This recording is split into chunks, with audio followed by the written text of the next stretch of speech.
Zazo. Eshitaman, a'lo hazrat. Alani uyga olib ket.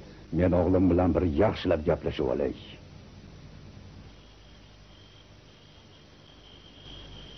Ketdik Nala. Simba? Bardak bo'ling.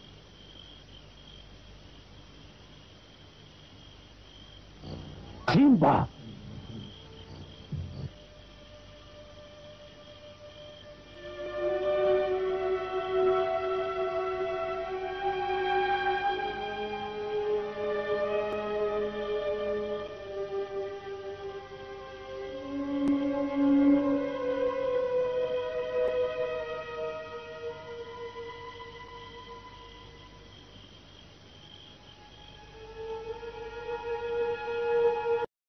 Sendan xafaman, Simba. Bilaman. Sen gapimga kirmading. Salbon bo'lsa nobud bo'larding. Qolaversa seni kasringga Nala ham o'lib ketishi mumkin edi. Men faqat sizga o'xshagan dovyurak bo'lishni xohlavdim. Men kezi kelganda dovyurakman. Simba, mard bo'lish uchun ataylab ko'ngilsiz voqeaga bosh suqish yaramaydi.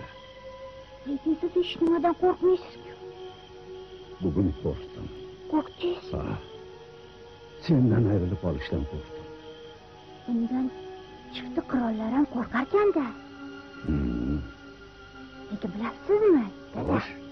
Menimcha anavi sirtlonlarning ichi o'tib ketdi-yu. Chunki seni dadangdan qo'rqmaydigan jonzot topilmaydi bu dunyoda. Qani bu yoqqa kechiring. Qo'yvaring, voy.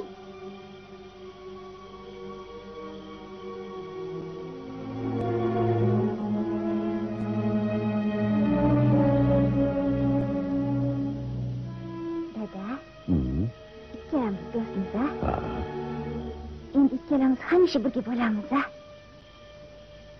Simba.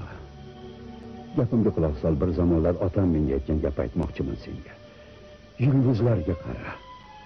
O'tmishda yashab o'tgan qirollar shu yulduzlardan turib bizga boqishmoqda. Rostmi? Ha. Yodingda bo'lsin, sen yolg'iz o'zing najotsiz qolgan chog'laringda shu qirollar doim senga madadkor bo'lib, mushkulingni oson qilurlar. Men ham o'shalar yonida bo'laman.